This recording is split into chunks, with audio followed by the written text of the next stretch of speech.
européenne du marché carbone qui pourrait faire grimper le prix du litre d'essence de 15 centimes. Ou 17 même. 17 même selon les estimations encore plus pessimistes, dès 2027. Et j'ai lu ce matin que ça pourrait être un choc comparable à la montée du mouvement des gilets jaunes. C'est-à-dire que ça pourrait remettre tout le monde dans la... Oui, c'est la taxe carbone appliquée à l'essence, mais pour tout le monde. Alors ça s'appelle, dans le jargon normal de la Commission, c'est en anglais, Emission Trading System 2, car il y avait un 1 qui s'appelait aux centrales électriques, qui s'appliquait au transport aérien, etc.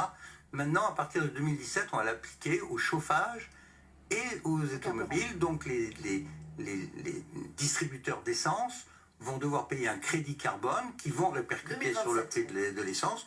Donc pour le pingouin normal qui a sa voiture, et vous savez que 60% des déplacements en France, surtout en province, se font en voiture, pour le pingouin normal, c'est entre 15 et 17 centimes d'euros par litre en plus. Ça veut dire que là, avec un litre à, en gros, grosso modo, 1,75 pour le samplon 95, si vous... Passe à 1,90. Ça vous passe à 1,90, ouais. Comme ça d'un coup, dès le début de l'année prochaine. Etc., ouais. Avec en plus voilà. Tout ça au nom de la taxe carbone.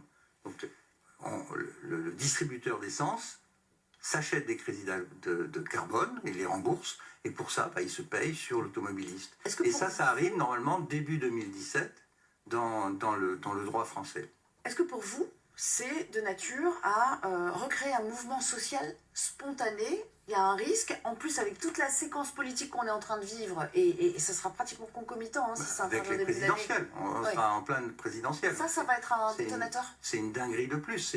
C'est comment convaincre les Français que l'Europe ne répond pas à leurs besoins, mais par contre augmente sans arrêt les contraintes et les impôts. Ça, c'est une absurdité totale. Je rappelle que nous représentons moins de 1% de la puissance de la population mondiale. Donc on peut continuer à taxer les Français. L'effet sur l'Amazonie ou le reste sera quand même relativement modeste. On peut dire que le gouvernement n'a pas fait la publicité. Personne n'en parle, mais c'est sorti dans un rapport très sérieux de l'Institut Montaigne, qui est pourtant plutôt côté Macron, macroniste. Mais ça, c'est vraiment une erreur massive.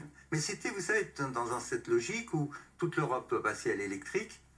Merci pour les Chinois, puisqu'ils inondent en ce moment l'Europe de leurs voitures électriques. La fin du thermique, c'est 2030, l'objectif. Oui, mais vous savez que le chancelier allemand, il a changé d'avis, parce qu'on a abandonné l'excellence européenne en matière de voitures, la France et l'Allemagne, pour ouvrir un boulevard aux caisses avec une batterie, que sont les voitures chinoises.